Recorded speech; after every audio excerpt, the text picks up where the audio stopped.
जब दुनिया की सबसे बड़ी ताकतें चांद की सतह को निहार रही थीं, जब सुपर पावर देश अरबों डॉलर खर्च करके भी कोई ठोस प्रमाण नहीं ढूंढ पाए थे, तब एक देश, भारत, जो सीमित संसाधनों और साधनों से जूझ रहा था, उसने वो कर दिखाया जिसे आज भी इतिहास में स्वर्ण अक्षरों में लिखा जाता है। चंद्रमा पर पानी की खोज सबसे पहले भारत ने की थी और इस महान उपलब्धि का श्रेय जाता है हमारे चंद्रयान मिशन को। साल 2008 जब भारत ने अपने पहले चंद्र मिशन चंद्रयान 8 को आंध्र प्रदेश के श्रीहरिकोटा से लॉन्च किया, तो शायद ही किसी ने सोचा था कि यह मिशन केवल चांद की सतह की तस्वीरें ही नहीं, बल्कि चंद्र इतिहास की सबसे बड़ी खोज के दरवाजे खोल देगा। चंद्रयान 1 का उद्देश्य था चांद की सतह का अध्ययन करना, खनिज तत्वों को समझना और नई संभावनाओं की खोज करना। लेकिन इसकी सफलता ने सिर्फ भारत को ही नहीं, बल्कि पूरी दुनिया को हैरान कर दिया। इस मिशन में लगा था एक विशेष उपकरण, मून मिनरलॉजी मैपर, जिसे नासा और आईएसआरओ ने मिलकर तैयार किया था। और इसी यंत्र ने पहली बार यह प्रमाणित किया कि चंद्रमा की सतह पर हाइड्रोक्सिल और जल अणु यानी वाटर मॉलिक्यूल्स मौजूद हैं। चंद्रयान 8 द्वारा भेजे गए डेटा में वैज्ञानिकों ने स्पष्ट संकेत देखे, ऐसे संकेत जो दर्शाते थे कि चंद्रमा की सतह पर पानी मौजूद है, और यह केवल ध्रुवीय क्षेत्रों तक सीमित नहीं, बल्कि व्यापक स्तर पर फैला हुआ था। ये सिर्फ कोई अनुमान या विश्लेषण नहीं था, बल्कि पूरी तरह से वैज्ञानिक प्रमाण थे, वो प्रमाण जो पहले किसी भी देश को नहीं मिले थे। जैसे ही यह खोज सामने आई, पूरी दुनिया ने भारत के वैज्ञानिकों को सलाम किया। नासा ने भी आधिकारिक रूप से माना कि भारत का चंद्रयान मिशन ही वह पहला मिशन था जिसने चंद्रमा पर पानी की खोज की पुष्टि की।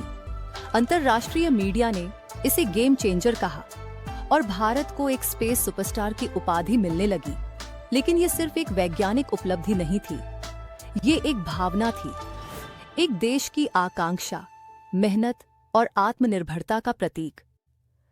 हमारे वैज्ञानिकों ने साबित कर दिया कि भारत न केवल अंतरिक्ष दौड़ में है, बल्कि वह उस दौड़ में सबसे आगे भी जा सकता है। इस सफलता ने भारत की युवा पीढ़ी को एक नई दृष्टि दी। अब बच्चा बच्चा यह जानने लगा कि चांद सिर्फ कविता का हिस्सा नहीं, बल्कि भारत की पहुंच में है, और जब भारत कोई सपना देखता है तो उसे पूरा भी करता है। चंद्रयान 8 की इस ऐतिहासिक सफलता ने ही रास्ता बनाया चंद्रयान 2 और चंद्रयान 3 जैसे और भी उन्नत मिशनों के लिए। जहां चंद्रयान 2 ने वैज्ञानिक अध्ययन को आगे बढ़ाया, वहीं चंद्रयान 3 ने चंद्रमा के दक्षिणी ध्रुव पर सफल लैंडिंग कर भारत को उस मुकाम पर पहुंचा दिया जहां अब तक कोई नहीं पहुंचा था। चंद्रयान 1 जब चांद की कक्षा में घूम रहा था, तभी वैज्ञानिकों को स्क्रीन पर कुछ अलग दिखाई देने लगा, कुछ ऐसा जो अब तक किसी ने नहीं देखा था।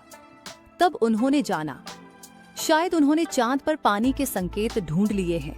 जब नासा ने भी ये स्वीकार कर लिया कि भारत का चंद्रयान मिशन ही वह पहला मिशन था जिसने चांद पर पानी की मौजूदगी का पक्का सबूत दिया, तब पूरी दुनिया ने भारत की तकनीकी क्षमता को नए नजरिए से देखना शुरू किया। चंद्रयान 8 की सफलता ने सिर्फ वैज्ञानिकों को ही नहीं, बल्कि देश के लाखों बच्चों को भी यह विश्वास दिलाया कि अगर भारत चांद तक पहुंच सकता है, तो वे भी किसी भी ऊंचाई तक पहुंच सकते हैं।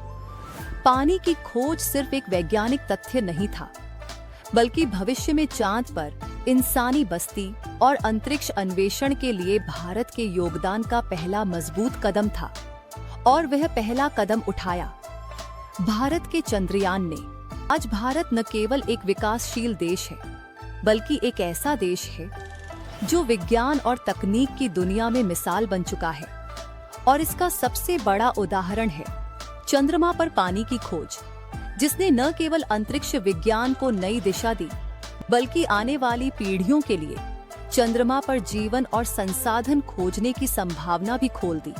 तो जब भी आप चांद की ओर देखिए, तो याद रखिए, वहां सिर्फ क्रेटर्स और धूल नहीं है, वहां है पानी, और उस पानी की खोज करने वाला देश है भारत। वो भी तब जब किसी ने हमसे इसकी उम्मीद नहीं की थी। हम वो देश हैं जहां सपने देखने की परंपरा हजारों साल पुरानी है और आज हम उन सपनों को रॉकेट में भरकर चांद तक भेज रहे हैं। भारत का चंद्रयान सिर्फ एक मिशन नहीं था, वो एक क्रांति थी। एक सबूत था कि भारत विज्ञान और आत्मनिर्भरता के पथ पर अब पीछे मुड़कर नहीं देखेगा। भारत जिसने चांद पर पानी खोजा और अब सितारों को छूने की तैयारी कर रहा है। जय विज्ञान, जय भारत। अगर आपको ऐसे ही वैज्ञानिक कमालों की कहानियां पसंद हैं और आप जानना चाहते हैं भारत की अंतरिक्ष यात्राओं के पीछे के अद्भुत तथ्य, तो अभी सब्सक्राइब कीजिए विज्ञान वर्स को, जहां विज्ञान बोलता है वो भी हमारी अपनी हिंदी में। घंटी दबाना न भूलें ताकि अगली उड़ान आपसे न छूटे।